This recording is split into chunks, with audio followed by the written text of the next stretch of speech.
এগুলো সবই প্রাপ্তি আর মানুষের ভালোবাসা সবচেয়ে বড় প্রাপ্তি আমার। তাকে আমরা হিরো হিসেবে দেখে এসেছি, অনেক মারধর করে স্ক্রিনে আসতো, এখানেও তাই। আমি আজকে ধরেন যাই হয়েছে অভিনেতা পাবেলটা যদি হয়ে থাকে সেটা মিরাকেলের জন্য হয়েছে। তো সবার আগে মিরাকেল, তারপর আমি একজন অভিনেতা। ধরেন আমরা শেষ করলাম, তার আগে বছর কিডনি থেকে শুরু করে তারপরে আমরা লাস্ট ফিমেল 4 করলাম। তো আলহামদুলিল্লাহ এখন আবার রায়ান রাফি ভাইয়ের ব্ল্যাক মানি। তো একটার পর একটা প্রাপ্তি, আসলে কি এগুলো সবই প্রাপ্তি আর মানুষের ভালোবাসা সবচেয়ে বড় প্রাপ্তি আমার। আমার মনে হয় কি মানে পরিবার থাকাটাই তো একটা বড় প্রাপ্তি, মানে প্রাপ্তি এটা তো আসলে শান্তির একটা ব্যাপার।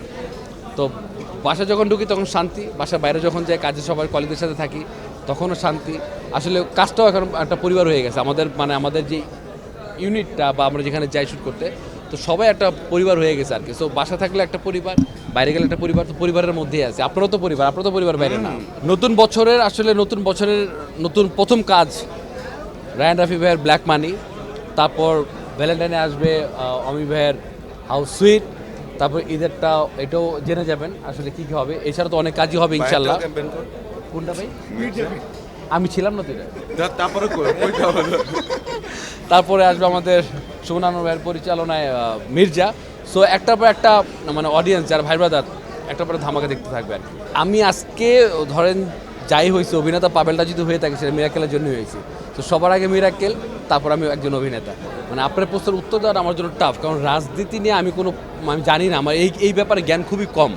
সো আমি আসলে কাজটা নিয়ে থাকতে চাই। কাজের প্রশ্ন করলে আমি উত্তর দিতে পারবো। মাঠের অলরাউন্ডার আমি, আর ঘরের allrounder Taylux. Taylux toilet cleaner, clean মানেই টাইলক্স। না দিলে তো শেষ, তাহলে তো আর শুটিং করে এত কষ্ট করে লাভটা কি? এটা জানার জন্য অবশ্যই সবাইকে, আপনারা যারা আছেন দেখবেন, তারপর তো আপনারা রিভিউ দিবেন। মানে রুবেল ভাইকে তো আমরা ছোটোবেলা থেকে দেখছি, ভাইয়ারও ফ্যান আমরা।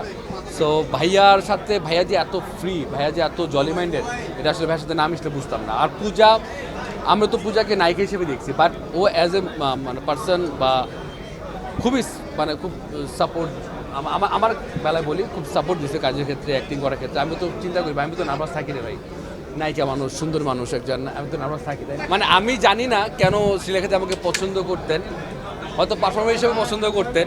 আমিও শ্রীলেখা দিই, পরান্দা, রনিদা, আমার মিরাকেলে যারা ছিলেন, মির্দা, আমাদের শুভঙ্গতা, সবাইকে তো আমাদের গ্রুমার সহ সবাইকে তো পছন্দ আমিও করি। আমরা যেমন তখন শুটিংয়ের সামনে বসে দেখেছি, আর আপনারা যারা আজকে অন স্ক্রিন দেখবেন তখন আপনাদেরও সেটা মনে হবে যে সে এতদিন কাজ করেনি, সেটা কিন্তু মোটেও মনে হবে না। তাকে আমরা হিরো হিসেবে দেখে এসেছি, অনেক মারধর করে স্ক্রিনে আসতো, এখানেও তাই আসবে।